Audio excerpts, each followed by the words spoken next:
What up? What up? We're live again, dude. Back in the saddle. Back in the saddle, on the horse.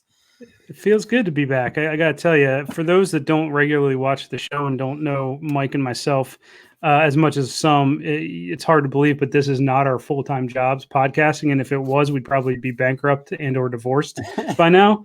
But no, that we both have lives in and outside of this. We'll appreciate everybody's patience. We've had a lot going on family-wise, and I've had some surgical stuff that's kind of hindered us. So it's been a little while, but certainly glad to be back and getting in the swing of things for sure.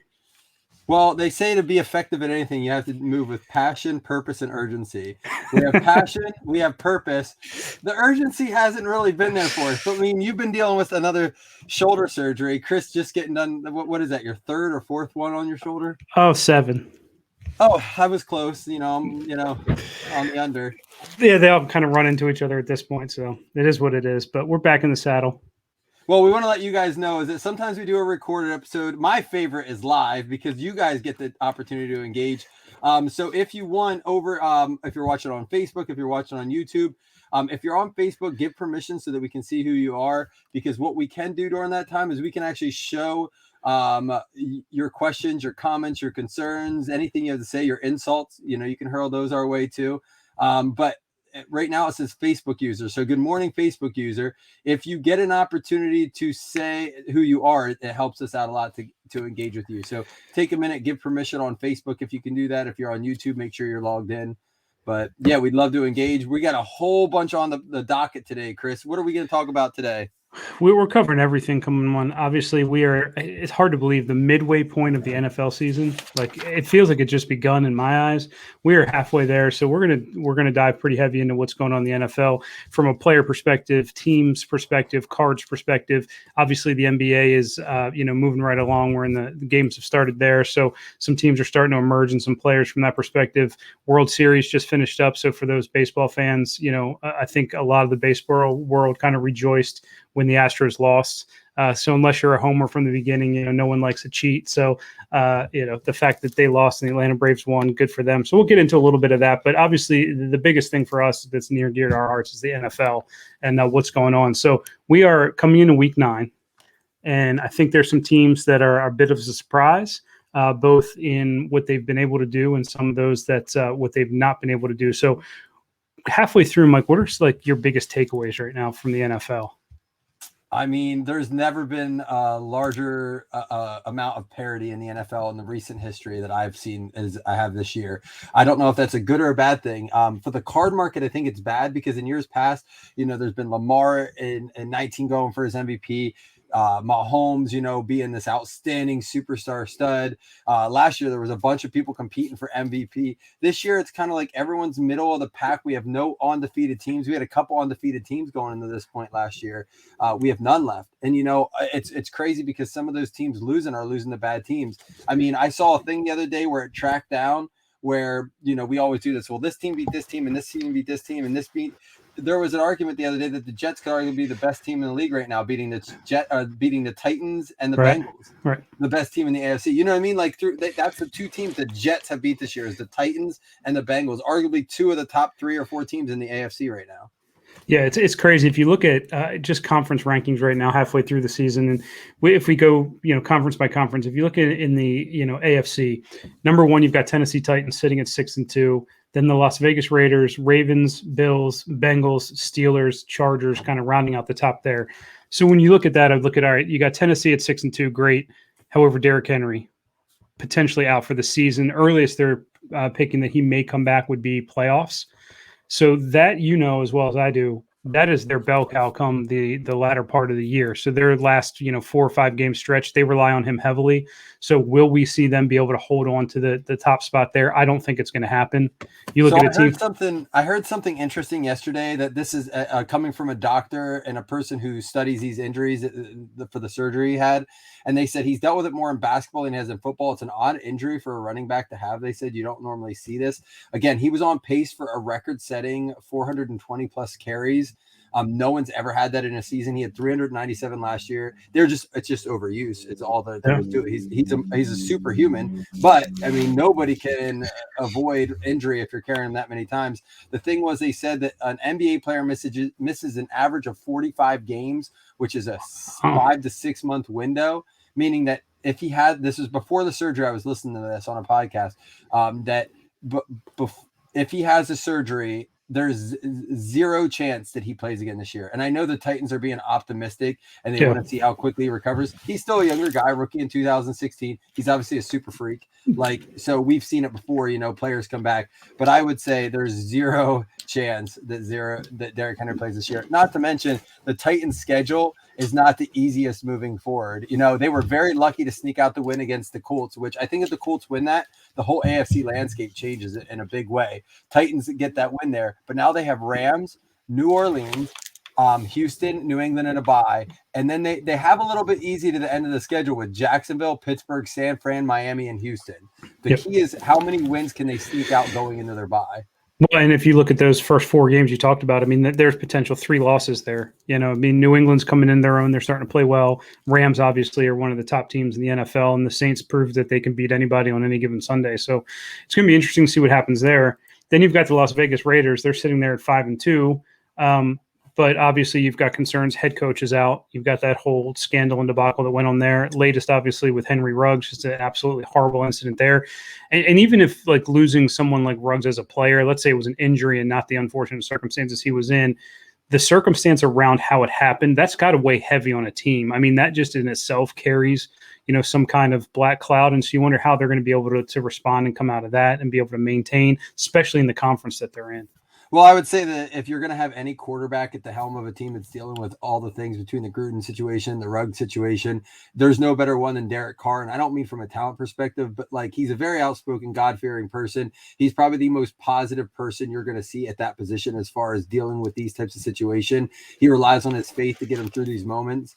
And I think that you're going to see, not from a talent perspective, but from a personal perspective and a leadership perspective, Derek Carr looked like an MVP moving forward for the season. If the Raiders make the playoffs, I don't see how you can't. I don't think he'll win the MVP. I don't think he's necessarily deserving of the MVP, but from a leadership perspective, he may be a leader MVP looking at every team in the league as far as being able to overcome. Lamar Jackson, his talent has been able to overcome injuries, but from the social and personal perspective, Derek Carr has been able to overcome the Gruden situation, who he's close friends with, dealing with a Ruggs situation, which I do believe Derek Carr has the type of personal relationships where this weighs on him emotionally as much as it does, anyone outside of the direct people involved in the accident and stuff. So it'll be interesting to see how he responds. I look for the Raiders to kind of rally around it in a way, but it could go either way. Yeah, you brought up a point there with the MVP too, and that's something, this may be a debate for another time, but to me, and this is how I've always looked at it, MVP is the most valuable person to your team. It's not the most valuable person in the NFL. It's the most valuable person makes the biggest impact for your team. If you remove X, does Y still happen? And so to your point, I think Derek Carr is one of those individuals that could be in the talks if he continues to kind of elevate them and lead them down the path. So you turn the corner there, you start looking at the AFC North. You've got the Ravens overall in third at 5-2, and the Bengals right behind them at 5-3. I think this is one of those divisions, if any, that's probably up in the air the most. As much as I love my Baltimore Ravens, their inconsistent play is just killing them. The injuries obviously was a big concern. They haven't been able to overcome that. Their backfield is, averaging veterans that have been in the league for 10 to 12 years. So, they're having some struggles there where in the past you've really seen them being able to excel. As much as I think that Lamar's made improvements in the pocket and from his passing presence, their defense is letting them down. And there's just been too many close games. So I'm not bought in with the fact that they're going to be, necessarily this powerhouse coming into the playoffs.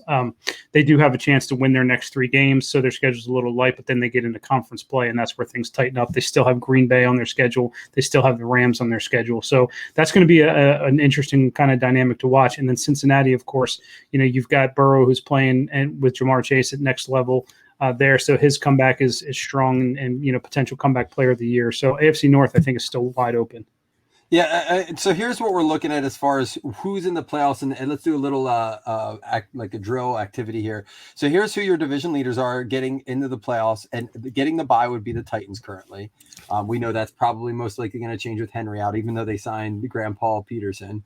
But Tennessee Titans with first place, Raiders, Ravens, and Bills. So they're shooing, and then your current wild cards are the Bengals, Chargers, and Steelers, with the NFC North or the AFC North currently putting in 3 teams from their division. Now, at 4-4, there are 3 teams: the Patriots, Chiefs, and the Browns. So the Chiefs is currently sitting outside of the playoffs. But if you're looking at the Titans, Raiders, Ravens, Bills, Bengals, Chargers, Steelers, Chris, out of those 7 teams, which teams of those don't make the playoffs right now? If we go all the way to the end of the season, which one of those aren't going to survive?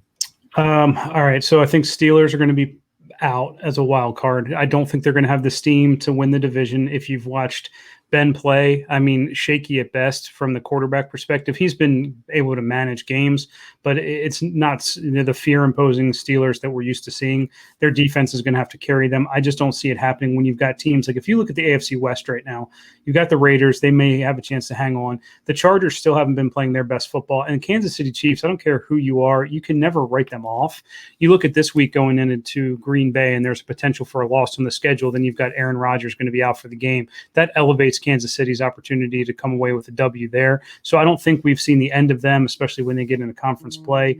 I think in the East, Buffalo is going to ride at home. New England has a chance to sneak in there and be one of those playoff teams. So I would probably bounce Pittsburgh would be my first, and that's not a homer decision. That's just based on strength of schedule. They still have multiple conference games, and just the way that they're playing offensively, I don't know that they're going to be able to hang. Well, and before anyone pounds you and hounds you for saying that the Steelers aren't going to get it, I have to agree with you, because if you're looking at their schedule, they have Bears, Lions, Chargers, Bengals, which Bears, Lions, they're fine, but Chargers, Bengals, Ravens, Vikings, Titans, Chiefs, Browns, Ravens. I mean, even if they split those games, I don't think that's enough to get in. So I would agree with you that they don't make it. And so out of the remaining teams, you say the Steelers don't. Or did you have another one that you say wouldn't make it, or do the rest look good? I think, to me, if it holds true, I mean, I would put maybe Vegas Raiders on the bubble only based on the losses that they've had. But to your point, they've got enough of a lead now. Granted, it's only 1 game over the Chargers, 2 games over the Chiefs. I think that they could hold on for at least a wild card, even if they did slide a little bit.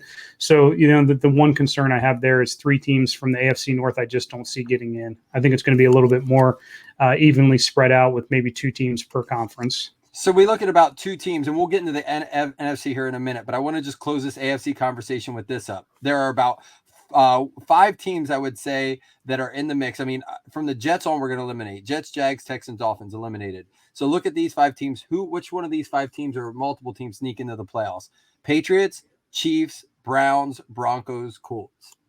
Who sneaks in? Patriots, Chiefs, Browns, Broncos, Colts. I think the Patriots probably have the best chance right now, and then I can't rule out the Chiefs. I mean, you can't rule out back-to-back Super Bowl appearances and just sell them out, even as poorly as they're playing. I just think they're a team that finds a way to get it done.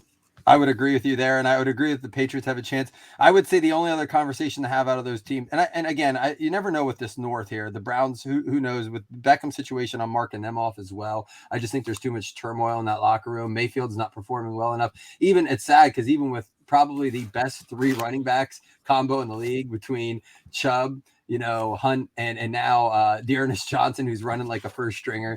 Right. It's just not enough to get it done there, I don't think. But I will say the Colts and the Titans, one of those are getting in. I just think it could swap either way. Even though the Colts are 3-5 and the Titans have 6 wins, with the Henry situation, that could easily flip-flop. But it's going to be a long uphill battle for the Colts. They're really going to, and their schedule's not easy.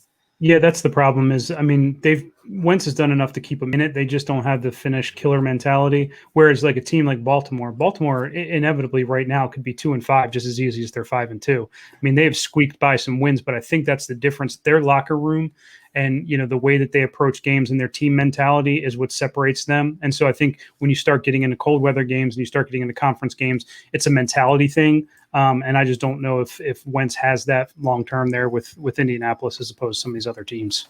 Yeah, and I see, I don't know who it is, but Facebook user agreed with you, Patriots and Chiefs, and it's cool to see that. I think we're all kind of on that same page.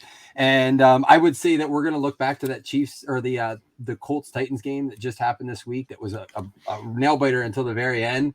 And that ultimately, in that Wentz interception, that caused him to lose the game, that could be what their season ends up falling on, that they missed by a game or a tiebreaker where they lost to the Colts. And that could be the nail in the coffin. But let's go ahead and move to the NFC, and because we have guys getting ready to talk about it now, and I see the Niners popped up. But I got to address the Calvin Ridley situation, because just a couple weeks ago, I traded Calvin Ridley to Scott Ripley in one of our leagues. I traded Calvin Ridley for Noah Fant and Brandon Cooks. And at the time I shared it to people, and they're like, you got taken, man. Calvin Ridley's like a top 3 guy. And I was like, you know what, though? I had to make something. I was 0 wins. Since then in that league, I've won I believe that's the league I've won 3 games straight since then. I needed a tight end for the week. I got my Fant and got Cooks, who's been doing well. But then Ridley goes ahead and on Mental Awareness Month, following Mental Awareness Month in the NFL, says he needs to take time off for mental awareness. What's your just thoughts on that whole situation, Chris? So it's unfortunate, I would say, from a team perspective, but obviously we've seen, just from a national perspective, mental health is a really unaddressed issue in our country. And so I will never fault somebody for saying that they need to take a break for mental awareness for anything, whether you're a professional athlete, whether, you're just Joe Schmo going in the office every day. If you've got something that's holding you back, you need to do it. I think this is something on a broader scale that needs to be addressed by the NFL. You talk about the Henry Ruggs situation, you talk about situations like this. What support systems are being put in place for these individuals? So we don't know the extent of what Calvin Ridley's going through, but then you've got individuals like a Henry Ruggs type scenario where these guys come into a lot of money, they don't have a lot of guidance, they feel invincible. What kind of safeguards are being put in place by the NFL to help protect them? So that's one of the things that, to me, just, I think we really need to make sure, we're looking at from a broader perspective. Ridley's going to do what he needs to do. And again, I can't really fault anybody for that. Hopefully he gets whatever he needs to corrected and can come back stronger. And in the meantime, we're going to see who's going to be that next person up, for, in the Falcons, is Kyle Pitts going to, continue his form and be that guy?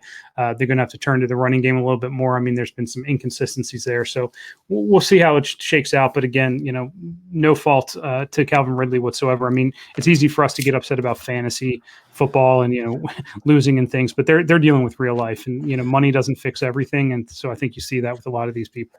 Well, I would say coming out of a pandemic, like more than anything, we're seeing that be more prevalent, and people are trying to understand how to like readjust to societal norms and stuff like that. And I think that, it's important that people in the spotlight are open enough. It's almost like people who are willing to come out or, be brave enough to be honest with themselves and with the people around them. Mental illness kind of falls in that same thing. It's almost like for some people it feels embarrassing, and it shouldn't. That's just part of life.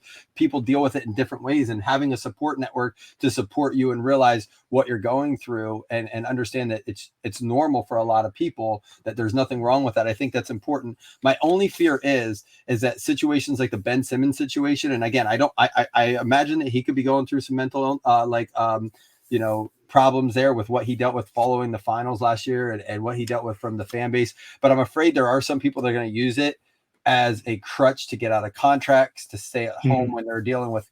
And if that happens, it's like that has to be addressed too, because taking advantage of those things is almost as much as poking fun at it. If you are saying, oh, I'm dealing with mental illness to get out of a contract situation, to get out of something, which I believe is going to happen in the future. I think we're going to see it, but you can't call it out. And that's the only problem. And you're never going to know, because you can't question it. You don't know what people are going through, but I'm afraid the more we give that opportunity, we're going to see that be an issue, a crutch people use to lean on in certain situations. So not that it will happen, but I know the world we live in, and unfortunately there are people that have no conscience to do something like that. Yeah, it's unfortunate. Hopefully they'll work. I mean, obviously it's going to be something we're going to have to address in the offseason. So we'll see how that shakes out. But, I guess from that perspective, I don't know that, the Falcons are a team that anybody has to worry about right now as we talk about our playoff scenarios here. But when we switch over to the NFC, so we look at the top 5 from a conference perspective, you've got Green Bay at 7-1, tied with the Arizona Cardinals at 7-1, Dallas in there at 6-1, Tampa Bay at 6-2, and the Rams at 7-1. When you look at that top 5, I don't know that I can look at that and necessarily say there's any surprises. I would say I think Arizona is probably the biggest surprise, being 7-1. Obviously, we knew they had the team, just didn't know if they would be able to perform. They had a second half of the year collapse last year. But to me, no surprise to see Green Bay, Dallas, Tampa Bay, and the Rams up there in the top 5. What are your initial thoughts when you look at those top teams in the NFC? Well, before we get any further, since you mentioned the Packers, can we just take 1 second and hear your thoughts on the Aaron Rodgers situation before we go any further? Yeah. So you and I were talking about it, right? Like, we're not going to get into a COVID vaccine, debate here. I think it's up to each and every individual to do what they need to do. Obviously, they work for a company. Companies can mandate what they need to mandate. With that being said, I mean, listen, if he contracted COVID, my first thought is hopefully that, all the best for him. Unfortunately, I've seen, close friends lose their lives to COVID, so it's not something to play around with. But to your point, you and I were talking about this. He never lied to the NFL. So that's the big thing everybody's trying to take out of this, is that he said he was vaccinated, but he wasn't really vaccinated. And you had a good take on it. And so I'd like for you to expand a little bit. But he never lied to the NFL. He did what he told them he did. So whether that was being vaccinated or not, or if you call it immunization, it is, those are semantics that can be argued. What I think the bigger deal is he's coming into a stretch now where he's got Kansas City this week. Right, that's a game that they would like to get in the win column. Although, I mean, their division they've got a 3-game lead over the Minnesota Vikings, so I don't know that the division's necessarily going to get away from them over the stretch that he might be out, even if it's 2 games. But this is an inopportune time, especially heading into a team like Kansas City, where you could go in there and possibly get a win under your belt against a really good team. Well, I'll say 2 things about the situation. And it was interesting because we did a break last night, and Michael Viens was in, and he said, if he didn't follow the COVID protocols, he was put people at risk based on, what we believe and what the NFL is following. And I couldn't agree more. But there's 2 things. His vernacular misdirection is not a lie. He used different verbiage than who was not lying. He said immunized. He never used the word vaccinated. So, again, I don't believe that he lied. Did he misdirect? I don't think he owes the media shit. I don't think anybody does. The media will take your words and twist them the way they see fit anyhow. So what's it matter if he uses a different word? The media is going to pull out snippets and tidbits and twist and turn his words regardless. And I'm not an Aaron Rodgers fan, but I don't think I'm under Lynch. I'm just here so I don't get fined. I don't see why more players don't follow his lead on that.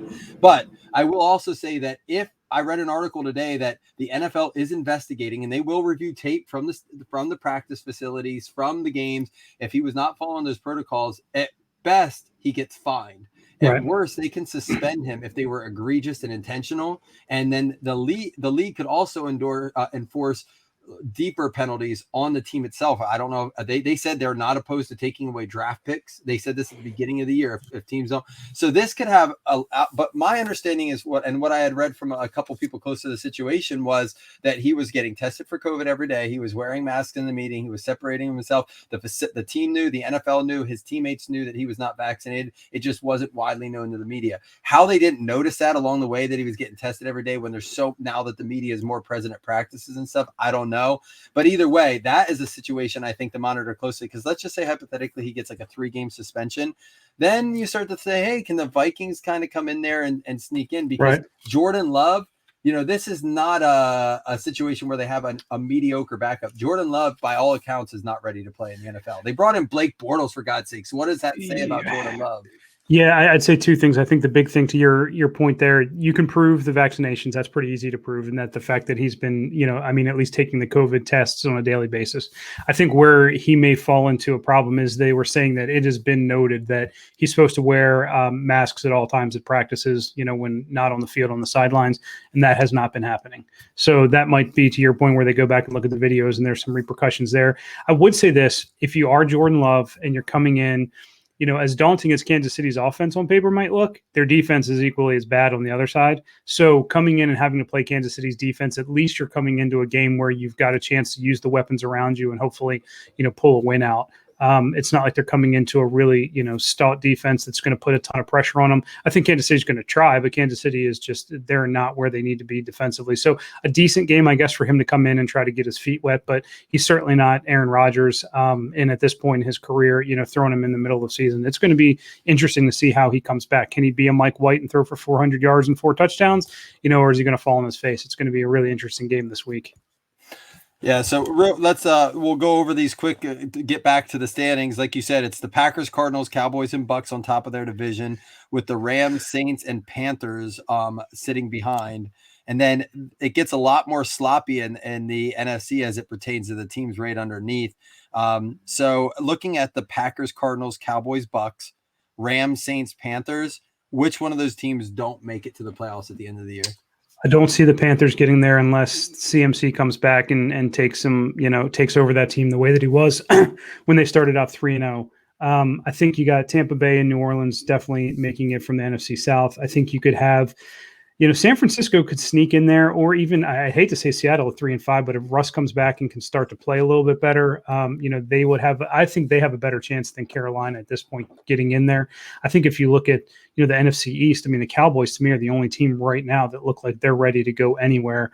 The Eagles are just not where they need to be. Washington is not living up to the hype that they had preseason. A lot of people had a lot of faith in them being able to come out and be that team to kind of push for the division lead there, and it's just not happening. And the Giants are just the Giants. And then you look at the North. I think the Vikings may have a chance to kind of sneak in there. That would be the only other team that I give faith in. So, I mean, my first off the list on that would be Carolina Panthers. I just don't know that they're going to have enough to hold on.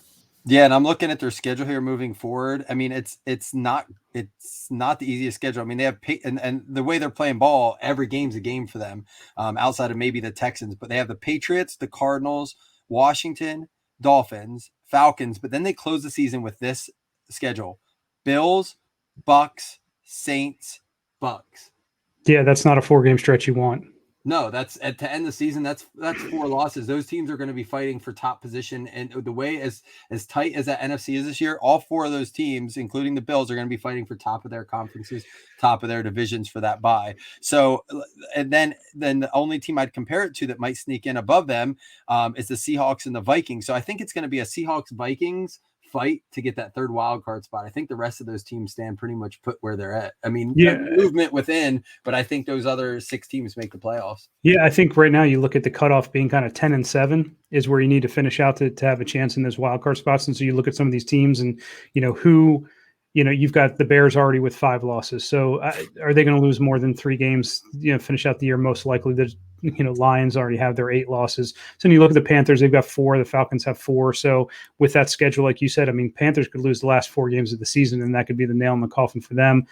Falcons are going to have to get some things right. We'll see what happens with Calvin Ridley. Obviously, their number one, weapon there. And then you look at San Francisco with 4 losses and Seattle with 5 losses. So, Seattle's on the outside looking in. It's going to be a really, really tough battle. I would have more faith in, Russell Wilson being able to lead a team to the playoffs than I would, Sam Darnold being able to lead the Panthers. So again, that's going to be dependent upon whether, CMC comes back and how healthy he is. So I think we need to watch that pretty carefully to see if Panthers have a chance to hold on.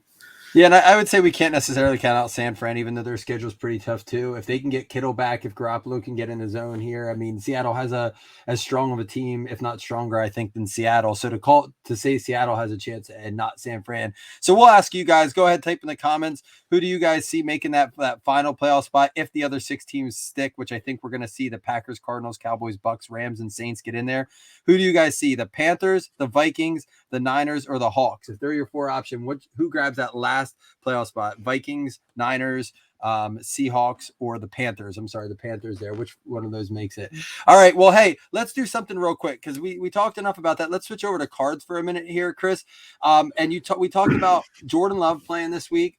Mike White is probably going to be the Jets quarterback the rest of the time. Yep. We had that Cooper Rush come in and have a great game. And let's talk about how they do how that affects the card market. But before we do, can I just throw out this Mike White stat? Because I see everyone posting that his jersey and ball are in the Hall of Fame now for the most yards in a game for a quarterback's first start in the league. Is that what it's in there for, with 400 plus yards? That's it.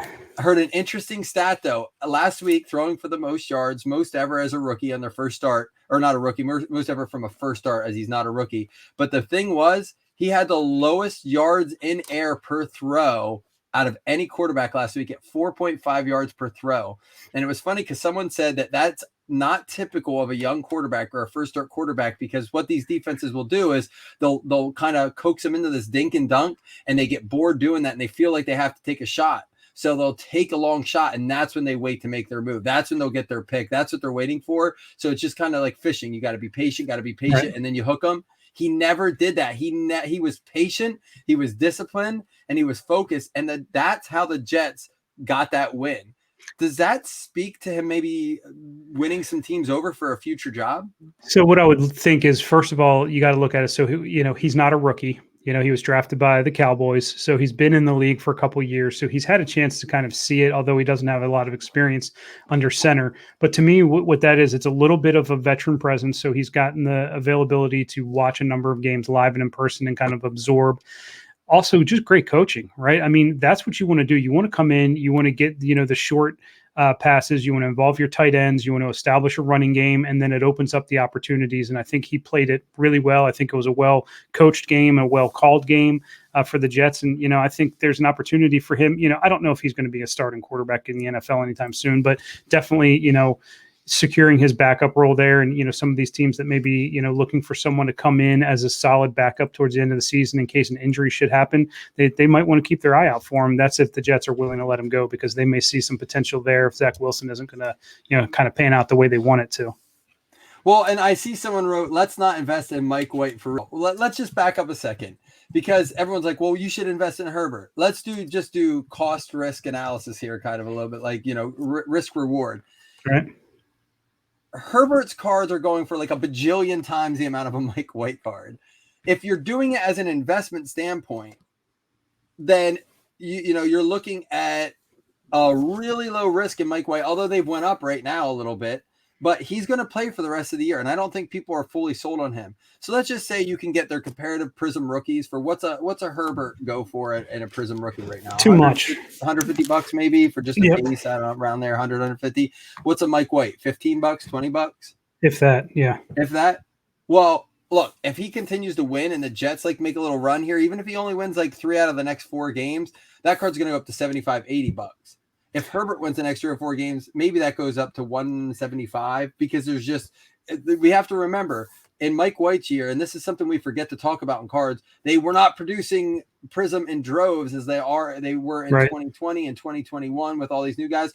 There was not just as much. And although we want to compare Prism across the board, 2018 Prism is far different than 2020 and 21 Prism, just in sheer volume of cards produced. So, and that's not just Prism, that's just across the board. There were less cards produced during that time because of demand. Demand went up, production went up. So, Chris, what do you think? Would you invest any in Mike White, or you think it's good just to stay away, keep your money in No, I mean, risk reward, right? I mean, to your point, you can get in so cheap right now. You could even just buy, his National Treasures rookie card pretty cheap relative to some of these players out there. So to buy, invest, ride it out for a couple weeks, I don't see the harm in it. The thing that I find interesting when we talk about NFL this year compared to this year seems like the card market for the NFL is so much more volatile than it has been in years past. And what I mean by volatility is it's similar to the NBA, right? NBA, you saw players come out and have one good game and prices would fluctuate huge overnight. That's what's happening in the NFL. It used to be long-term strategy. There's still some speculation. Obviously, people are dumping a lot of money into Burrow and Herbert and these guys hoping that they'll pan out long-term. But there is a lot more turn and burn. There's a lot more people going after the quick flips. They're trying to invest in players that have a really good upside for a week or two and then dump them. And you're seeing it across the board. So, yeah, Mike White, why not go out there? If you look at some of these other guys that have came in and just really contributed. I mean, stay with the same team. You look at somebody like Michael Carter. He led all running backs in fantasy points last week, coming in for the Jets at running back. Why would you not take a chance on him or a flyer to kind of stash it, and just do it? Yeah, there you go. Buy the dip, right? I mean, Shiba, it really is what it is. All these people that were like, I got to get an AMC, I got to get Dogecoin, whatever it is. Listen, there's no different than that in Mike White. You're taking a huge chance, but you're taking a very low risk on it.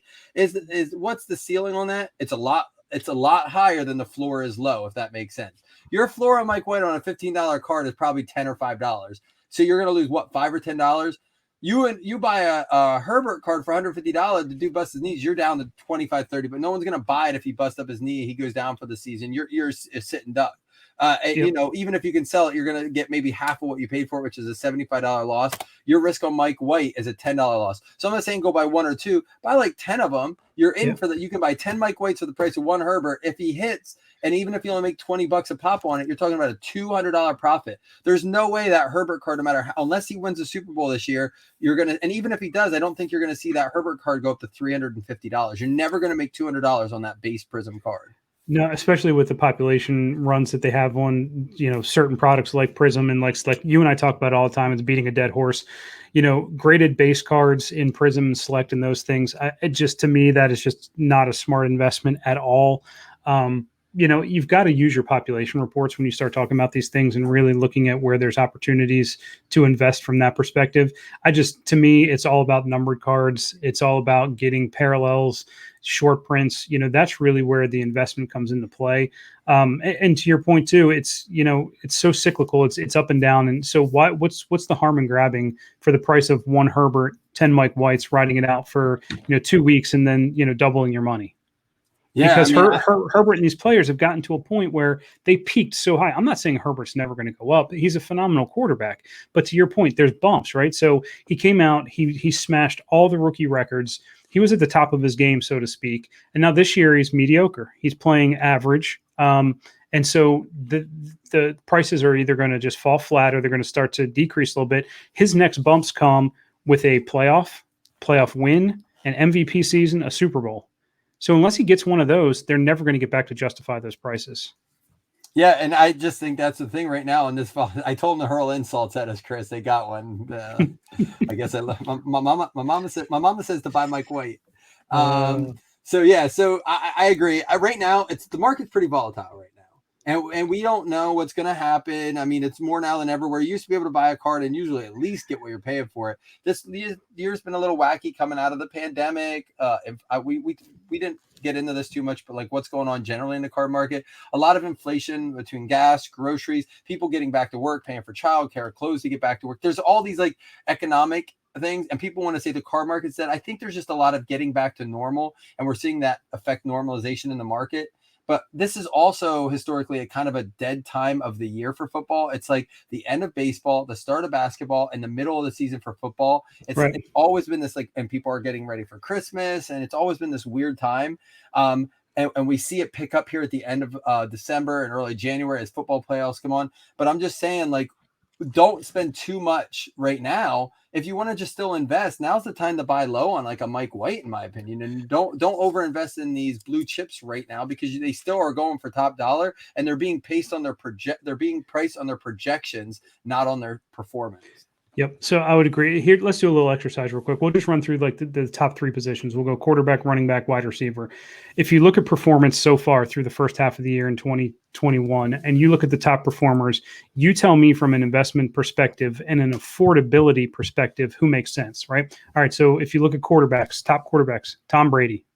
You can't afford to get into Tom Brady. No. Josh Allen, he's on the rise. His prices are increasing now. I'm trying. I literally, as a fan, even though I think his cards are going to go up, don't get me wrong. I think you're never going to go wrong buying those two guys. Well, especially Brady, you're not going to go wrong. His career is set in stone.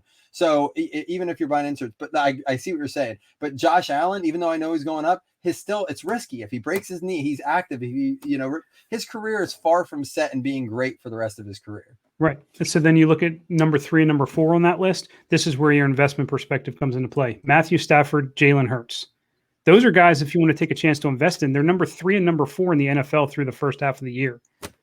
Those are the guys you put some money into. Number 5 is Patrick Mahomes, 6 is Murray, 7 is Lamar Jackson. So even Murray, Jackson, and Mahomes, those are guys you can't get cheap. So where am I going to maybe take a chance? I'm going to take a chance on Matthew Stafford winning the Super Bowl with arguably the best team in the NFL. You just like I kind of got like a goosebump moment. I didn't even think of that, dude, because they just signed Von Miller. I mean, the Rams are going for it. The Rams are absolutely going for it. And then Matt Stafford, you got to go back. That's when like Topps was still around, when his rookie was still around. There's a lot of options for cards that aren't around. And I would say in an oversaturated market, to bring in some cards that we don't see anymore, if he goes to the Super Bowl, man, talk about I don't think it's too late to buy on him yet either, because they're still not giving Stafford the credit. There's a lot of talk about Cooper Kupp. There's a lot of talk about the defense. But Stafford's not having a bad season. 4th in the NFL. I don't know what his cards are priced at right now. Have you done any research on his cards? They're still relatively cheap. He's actually third in the NFL right now. So if you look from sheer fantasy perspective, he's overall points 187. He had 2 points above Jalen Hurts. I mean, separating Tom Brady's up by almost 20 points over the second place Josh Allen, and then everybody else there from 2 through 7 or 8 are kind of all within 10 to 15 points of each other. But then even if you look at historically like running backs, right? So if you go down the list, Derrick Henry obviously probably would go down as one of the greatest running backs ever if he continues on the trajectory, but he's out for the year. So what's going to happen to his prices? You're going to start to see a dip. Now might be a time to go ahead and jump on some of him. But then if you look at the other top 5, you've got Jonathan Taylor, Austin Eckler, Joe Mixon, and Aaron Jones, right? So Joe Mixon's one of those guys. I don't know that anybody ever buys heavy into Joe Mixon. But Cincinnati's offense is turning it on. People are having to put, double coverage on people like Jamar Chase. It's going to open up and soften the middle of the field for the run game. And then you've got Joe Mixon coming in there. So there's an opportunity there. And then if you just round out wide receivers and look at that real quick, Cooper Kupp. I mean, you've been a Cooper Kupp fan for a long time. So I'll give you credit for kind of seeing that diamond in the rough. But if he continues on the trajectory that he's on right now, and you've got his Prism rookie card and PSA 10 silver, that's a great investment at this point, especially if he breaks the receiving records, which he's on pace to do. I hope so. I have his NT 101, so I'm really hoping that happens. But unfortunately, in cards, it just at least the beginning of the year, maybe people were really like, "Oh, this is just a good start for Cooper Kupp."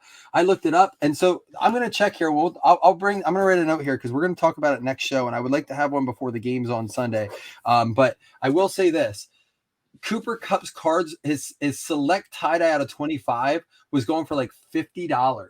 His rookie select tie-dye out of now, I don't know. I'll do a little quick research here and see. But I looked at him like, man, why don't I buy that? And I started thinking, well, wide receivers never really pan out. But if they go to the Super Bowl, do we see that change? If he sets a receiving record, do we see that change? And that to me is going to be that benchmark moving forward if it's worth investing in receivers or not. So here would be my suggestion. This is risk reward, right? But if you're one that wants to kind of go all in from their perspective, the Rams are going all in. So between now and the end of the year, stock up on some Stafford, some Cooper Kupp, and some Darrell Henderson. Sit on them, wait till they make it to the Super Bowl, sell them right before the Super Bowl, and that's where you're going to maximize your profits. Reason why I say that is it's all based on hype. Everything is hype based. So what happened to Patrick Mahomes? His cards dipped after they won the Super Bowl. So you want to sell them at the peak time. So if you want to get in cheap, get in on Cooper Kupp, Darrell Henderson, and Matthew Stafford. Stock up on them. If they make it to the Super Bowl, sell them off. You'll probably see a decent profit and return on your investment there.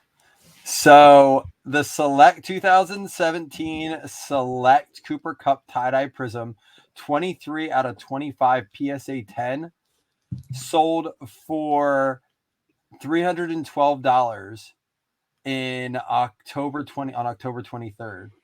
On November 2nd, it just sold. Now, best offer, I'm going to look to see what it was. It just sold for $850 or best offer. I'm going to find out what that is. I'd imagine at least $500. I would say so. Again, people were very and if you go all the way back to September 26th, that raw card sold for $102. So I'm going to do more research so I have more information in front of me. But like I said, I looked week 3 of the season after he was off to that hot start, and I could not believe how cheap his cards are still going for. And there hasn't been a ton sold since then. It looks like they are definitely on the rise, though. So I don't think it's too early, though, if he continues this record-setting season. It's just an interesting strategy. I'm curious to hear what everybody else thinks as far as with their strategy. Someone just saying they're buying up Calvin Ridley's. Yeah, I mean, I don't think that's a bad investment whatsoever. Calvin Ridley's certainly going to be the star for that offense for years to come. Matt Ryan's going to be someone that's always going to get yards, so he's going to be a reliable receiver there. It's just interesting how these strategies work. Debo Samuel, that's another person. If you look at it, right, people, if you went for that division, if you were talking about the NFC West, probably more money for sure was dumped into a DK Metcalf than a Debo Samuels. Debo Samuels is currently outperforming DK Metcalf, so there's an opportunity there. You got to look at the little subtleties. None of these are going to be get rich quick schemes. You're not going to be able to turn and burn these cards for thousands of dollars. But listen, if you can double, if you $100 investment for $200, I mean, who doesn't want to double their money? Yeah. Yeah, and I would say it's not like necessarily a long-term hold because who knows? I think the Rams are all in it to win it. But if you're looking for a volatile reward opportunity, that's a risky, but it could pay off. Yeah, I like it. And Matt, you just blew my mind with Matt Stafford, Chris. And we did not talk about that before the show. It was not even a name that brought up. And we did not normally we come into the show with more of an agenda and a plan and we know we're going to go. We kind of were winging it, and I like it, Chris. How do you feel right now? Where do we want to go with this next? Well, I mean, I think we kind of tipped on it. From a card perspective, we were talking a little bit NBA, so I think we needed to just at least scratch the surface there. Obviously, it's early in the season, so it's really hard to start talking playoffs and emerging, teams and things of that nature. We're only, less than 10 games into the season, but I did want to touch on it because we're talking about investment opportunities, and there comes a certain point in time where you have a select group of rookies that come into a rookie class. And the question is, do I invest in A, do I invest in B, or do I get a little bit of both? Right. And so like, if you look at the 2018, rookie class for quarterbacks, we had Lamar Jackson, you had Josh Allen, you had Rosen, you had Baker. So where are you divesting your money? Some people went Lamar Jackson, some went Josh Allen, some went Baker, some kind of invested a little bit everywhere. Well, same thing happens when you start looking at the basketball season. And so the big question, if you go back to the 2019 season, was, do I invest in Zion Williamson? Do I invest in Ja Morant? Do I do a little bit of both? Or there's some people that didn't believe in either of them. Well, if you take this small sample size of where we are currently sitting, into the 2021 basketball season, you've got Ja Morant currently tied in fourth place, points per game at 27 points per game. You've got Zion Williamson at 325 pounds sitting on his couch eating burgers. I was like, wait, where is he going with the points on this? He doesn't have these So what I'm saying is there's a lot of people that went heavy into the Zion train, and I'm not saying that's blowing up in their face, but I think if you're a Ja Morant investor, you're feeling pretty good about your investment right now this far into the season. He's been just a dynamic, prolific player. He's one of the young stars of the league. And where I was going is, we always look at quarterbacks are what drive the market in the NFL. And so we went through the list of the top performers so far this year. And you've got people like Brady and you've got Mahomes, those people that are always going to be there, but who are the young stars? So I'm kind of flipping the coin and looking at the NBA right now. So if you look at their top 10 average scores so far, you've got Paul George, which I think is a little bit of a surprise. I don't know that a lot of people saw that coming. Kevin Durant, Giannis, Steph Curry, Nikola Jokic, all on that list. But then you've got surprises in people like Jaylen Brown, John Morant, and Zach LaVine. So I think there's areas of opportunity for investment there. And I think it's just an interesting kind of dynamic to look at when you start saying, all right, where am I going to put my money? Where am I going to invest? There's some strategy to win big. There's some strategy to play it safe. It's all risk reward, but I think we're seeing in the NBA, just there's some emerging stars. And I think John Morant is one of those that it's going to be on the radar for a long time. So that's my investment strategy there. I'm heavy into John Morant personally, but I think there's a great opportunity there. If you can't afford to get into some of these stars like Giannis, LeBron, and some of these other individuals.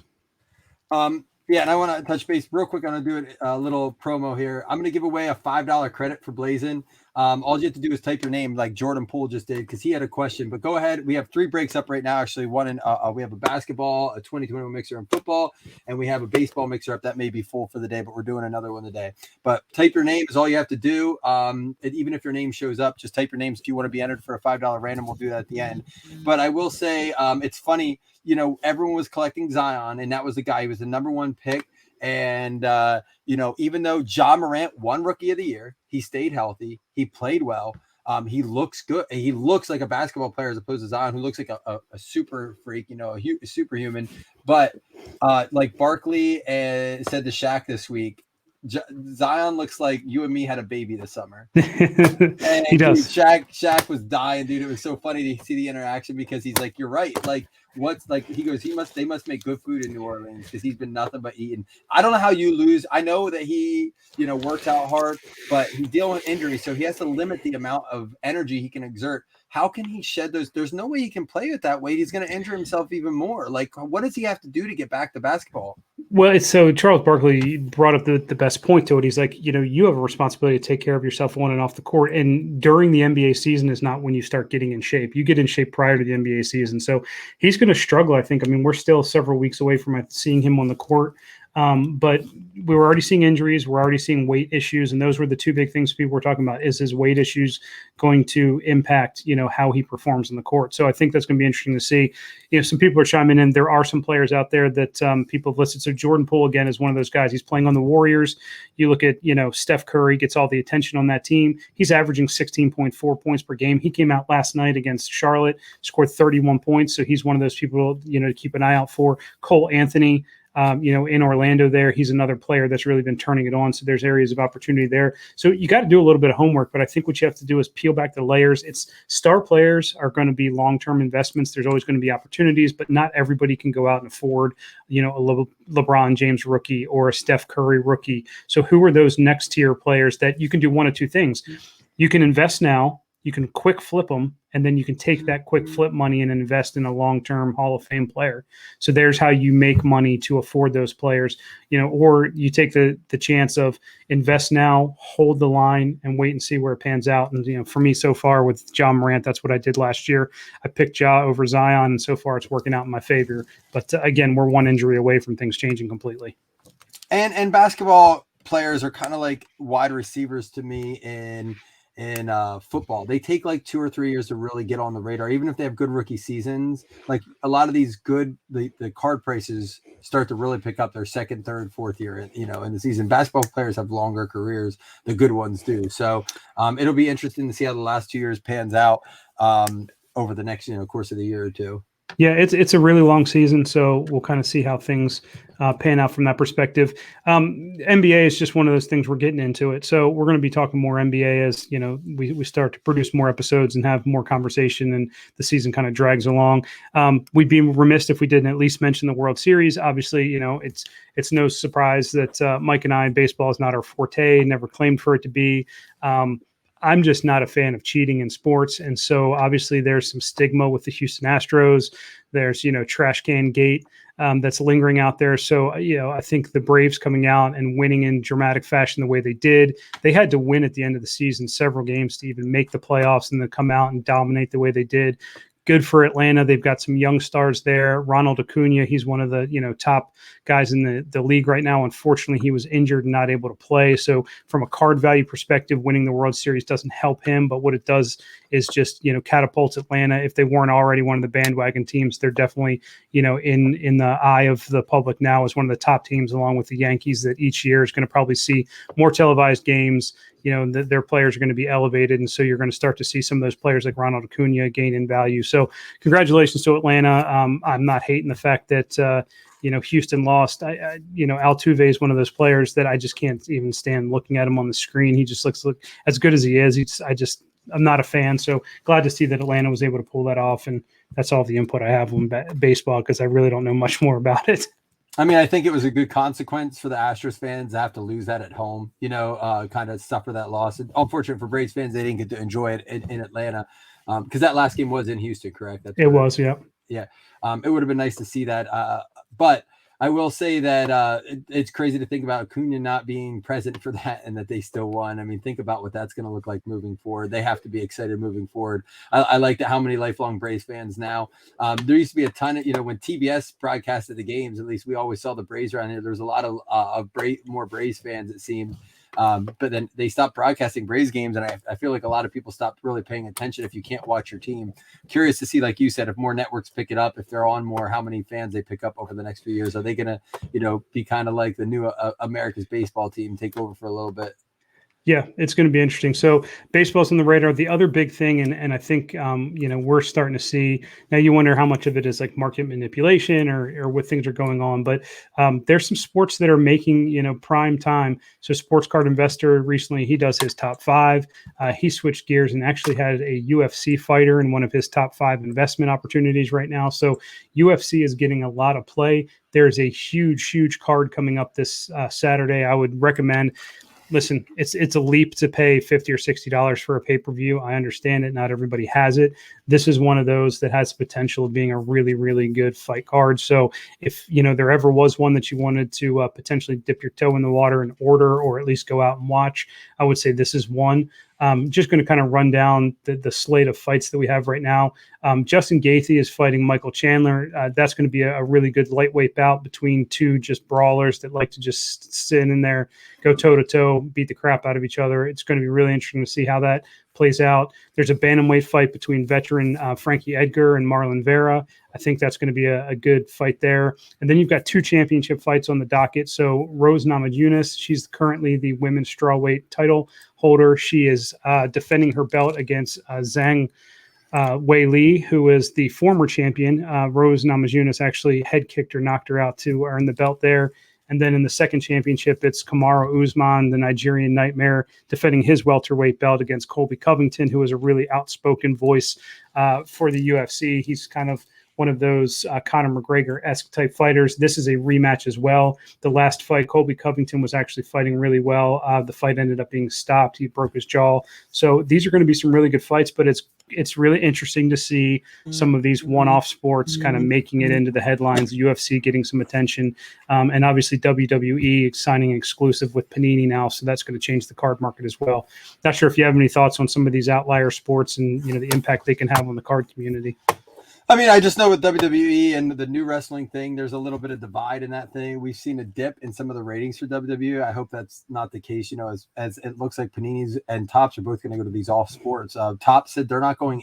I heard recently that Topps publicly stated they're not going anywhere. Even if Fanatics takes over baseball, they're still going to make baseball cards. I don't know what that means. Licensing. I don't know if it means they'll be retired players or if they're going to be on licensed stuff. I don't know how all that works.